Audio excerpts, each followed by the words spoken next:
There are a very small number of wrestlers who have been so successful as faces that their work as heels has gone almost unnoticed, but there are also wrestlers who definitely could not fit into the role of a villain even if the organizers would like to. Public simply wouldn't believe them as heels. Today we will tell you about 10 wrestlers who work better as faces than as heels. Number 10.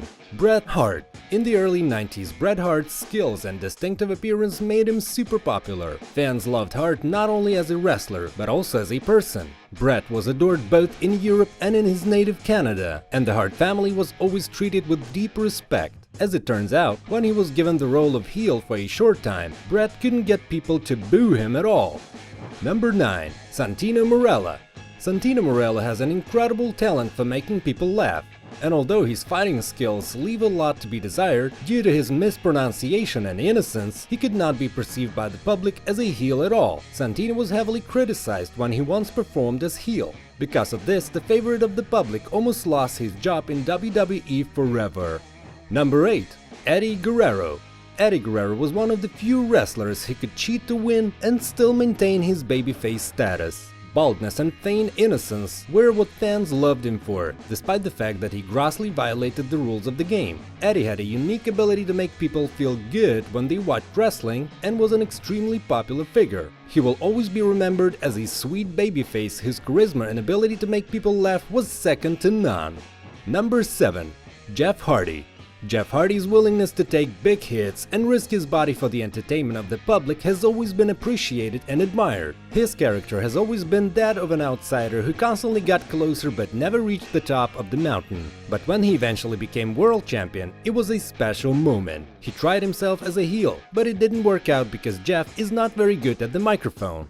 Number 6. Dusty Rhodes. Dusty Rhodes was one of the most popular wrestlers of his day, and his classic feuds with Ric Flair capture the essence of the NWA like nothing else. Because he represented the common people, the public associated themselves with him, and his Hard Times promo went down in history as one of the most touching speeches in wrestling. Such a character obviously cannot possibly be a heel. Number 5. Rey Mysterio.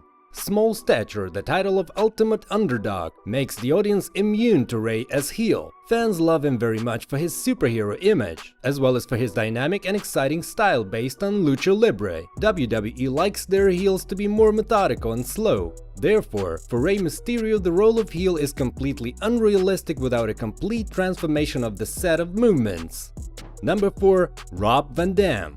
Rob Van Dam has always had a special connection with his fans. The intense but sporty style in the ring combined with a slight charisma made it difficult for fans to portray RVD in a negative way. When Van Dam won the WWE title at ECW Arena from John Cena, he fought the anti-establishment culture that hated Cena. The crowd reaction when Paul Heyman made the count to 3 was overwhelming. This moment will go down in history as one of the greatest moments in wrestling.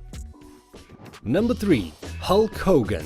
In the 80s, Hulkamania was something unrealistically popular. Hulk became an idol for millions of kids and also the perfect face for the new era of rockin' wrestling that the WWF was broadcasting. Fans have always been in awe of the image of an all-American hero taking on foreign villains like the Iron Sheik or the anti-patriotic Sergeant Slaughter. His main event with Andre the Giant at WrestleMania 3 and the subsequent body slam will be remembered as one of the most iconic moments in wrestling history. Even if Hulk himself wanted to be heel, such a role would simply remain in the shadow of his positive image. Number 2. Stone Cold Steve Austin.